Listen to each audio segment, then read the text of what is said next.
yourself? So here I have Artem Chikin. Artem has taken computer 415 a few years back. 4 years. 4 years ago, yeah, time goes fast. So Artem will give just a testimony about his experience with 415 and what it allowed him to do afterwards. So as Nelson mentioned, I took the course 4 years ago, and it was a course that I took mostly because in my undergrad it includes all the things that interested me, and I thought my architecture courses were really cool, and this was a very natural extension of where you can take that, especially as a software person, not as a hardware engineer. And it did end up being one of my favorite courses, but also probably one of the most impactful courses in terms of what I learned in it and where it took me. And to start with where it took me, 4 years later, I am still doing compilers. I am now a grad student doing research in compilers. But on top of that, and I did spend all 4 years working entirely with compilers, both here doing research and at IBM. And all of that came from the course in multiple ways. So for one, the material taught in the course is,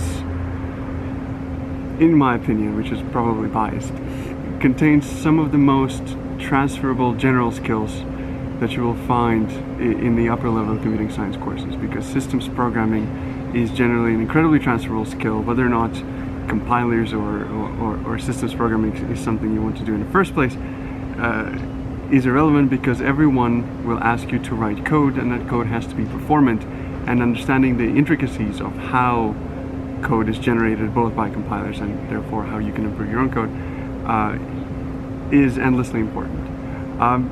But on top of the more general skill, the course also teaches specific tools and infrastructures that you get to learn as a part of the course, as part of working on the project, that themselves are incredibly important. An example is string parsing. It is a process that is universal to so many computing disciplines and applications.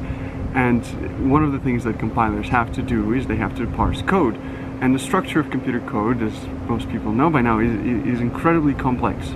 And parsing something like that successfully in a way that turns it into this in-memory representation is a complicated problem. And one of the tools you learn in 415 is called AMPLR, which stands for another tool for language recognition, which is not a compiler tool. It's a very general string parsing tool that allows you to process these complicated structures such as computer code in a high-level abstract way that ends up being very useful. So I usually tell the students that you can use AMPLR to do anything, right? You can use AMPLR to create a web page, anything like that.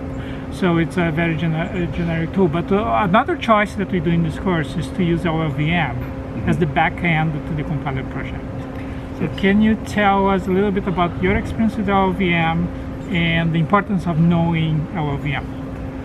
LLVM is probably one of the highest impact code bases out there, period. It's a little over a decade old now, but it's grown exponentially, and it's the backbone of most of computer software in more ways than one. For one, it is by now arguably the most popular compiler infrastructure. It is the most used compiler infrastructure, so most of the software you use has been compiled using that infrastructure, which includes your C compilers and all the optimizations and generating assembly for specific architectures.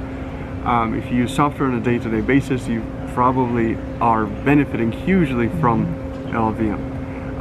It's also a backbone of not just what people are doing in the open source, but most of the commercial compilers out there. So Intel, AMD, NVIDIA, IBM, Apple, they are the biggest contributor. All languages done by Apple that LLVM support are done with LLVM. With LLVM. So all these companies are investing developer effort and money into developing, into producing this giant open source product, and they also package it and sell it to people.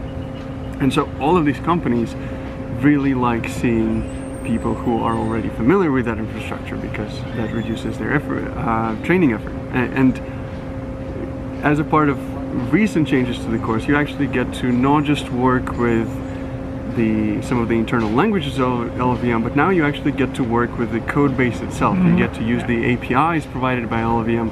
You get to learn the conventions they use. You get to learn the coding style they use and the C++ constructs they use.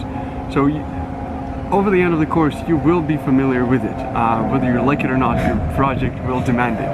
Yeah, we're going to make sure that students are familiar with LLVM and with the C++ interface to LLVM. Something that did not happen in the past. This will be the first time that this is going to happen. Thanks to Braid, this project with Noah last time, that we are able to make this migration. So, any advice? Quick advice to students that are now looking at this vlog and think, okay, I'm starting for 15 in the fall. There's a whole bunch of things that I could be doing. What should they do? So, assuming you're sold on the course and this is something you would like to do, there is many ways in which you can prepare that will make your life much easier. And first and foremost, the core project of the course is to produce a compiler front-end for a language. I did my undergrad at the University of Alberta, and this project requires you to produce by far the biggest, most complex and elaborate piece of software that you will be asked to produce in your undergraduate degree. And it's a team effort. So having a team of people you know you will be able to work well with is absolutely essential. But that aside, getting a head start on learning some of the tools, you don't have to go and experiment with it, but just preliminary reading in terms just of the reading tutorials, being familiar with the tools, and very important, think about your teams. You're going to spend lots of time with your team. This is probably the most elaborate software engineering project that you're going to do. So that's very important too. And just one more thing is the language that you generate the compiler for, Gasprea, which was a language that was created at IBM by one of Artem's colleagues and good friend, Taylor, and the team that he was working with. So there's lots of great things coming up in the fall. There is, thank you. Indeed. Thank you for your perspective, Artem.